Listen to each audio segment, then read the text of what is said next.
Iya. Awalnya belajar lukis itu sebenarnya otodidak, jadi Iya. bener-bener pelajarin dari video-video. Dan karena awalnya emang gak gitu didukung sama orang tua, karena seni itu maksudnya di mata masyarakat adalah menjadi seorang pelukis tuh bakal susah banget lah ke depannya cari uang segala macam. Tapi aku berusaha, aku akhirnya pelan-pelan bikin video juga konten. Jadi dari seni itu aku lukis, coba cari perhatian masyarakat, misalnya bikin lukisan terbesar, bikin lukisan di Rolls Royce. Jadi apa ya, seni itu jadi kena ke masyarakat juga gitu. Sampai akhirnya mutusin konten kreator. Jadi lebih konten kreator apa pelukis kamu lebih suka sebut apa? Kalau digabung bisa nggak nih? Jadi kayak art influencer gitu. Jadi ya dua-duanya lah gitu. Tapi tetap content creating juga gitu. Aku tetap membuat sebuah karya juga. Dari umur berapa melukis? Aku emang dari kecil banget sih. Dari kecil, emang ya? hobi dari awal gitu. Tapi makin lama makin biasa. Sampai sekarang juga bisa storytelling juga gitu. Pendidikan apa terakhir? Apa? Aku baru lulus kebetulan. Aku kemarin 2002, jadi baru lulus tahun 2024. SMA? Enggak, S1. S1 jurusan? S1 di Prasmu Bisnis. Oh, bisnis. Jadi nggak ada hubungannya sama seni sama sekali. Iya.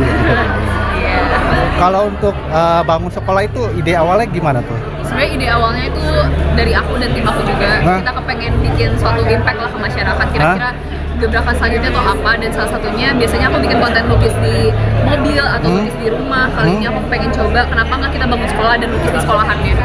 Jadi nggak cuman soal apa ya seninya, tapi bisa kasih warna-warna juga bagi anak-anak di luar sana gitu. Oke.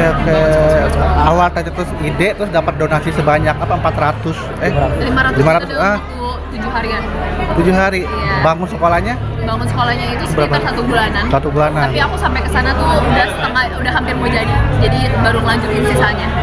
Kenapa NTT? Udah ada pengalaman di sana atau gimana? Sebenarnya lebih ke aku melihat dari Indonesia Timur itu masih banyak banget sekolah-sekolah yang kurang layak lah bisa dibilang. Karena dan apa ya, kalau misalnya di Pulau Jawa, let's say, Pulau Jawa banyak banget sekolah yang masih belum layak gitu. Tapi aku pengen NTT ini menjadi salah satu contoh gitu. Kalau bangunan yang proper seperti apa sih gitu, yang benar-benar bisa ditinggali sama anak-anak, misalnya tempat belajar yang nyaman tuh seperti apa sih gitu. Jadi bisa, menurut aku di daerah tuh bisa dikasih contoh juga ke orang-orang sekitarnya gitu, masyarakat sekitar. Kamu terjun langsung cari lokasinya, cari tukangnya, beli bahannya.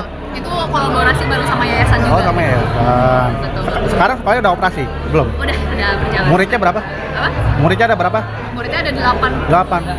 80-an.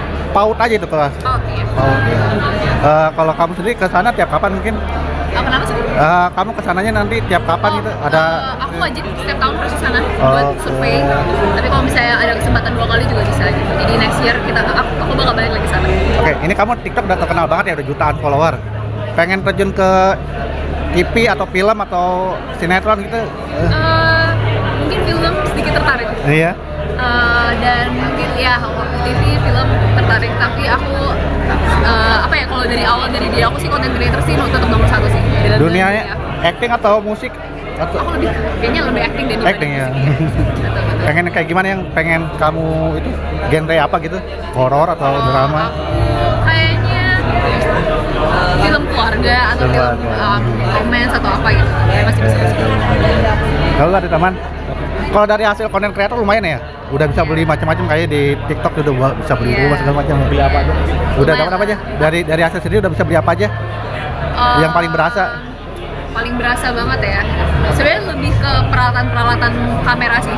Ya awalnya kan maksudnya aku masih student gitu kan, masih bisa beli dan masih dari orang tua juga. Jadi sekarang butuh apa-apa peralatan kamera tuh jadi gampang banget. Dan sebenarnya sebagai content creator tuh sebenarnya bukan lebih ke purchasing-nya sih, tapi lebih ke koneksinya gitu. Jadi bisa kenalan sama orang-orang dari berbagai industri gitu. Bahkan industri film juga udah kenal, ada kenalan, industri mana juga ada kenalan.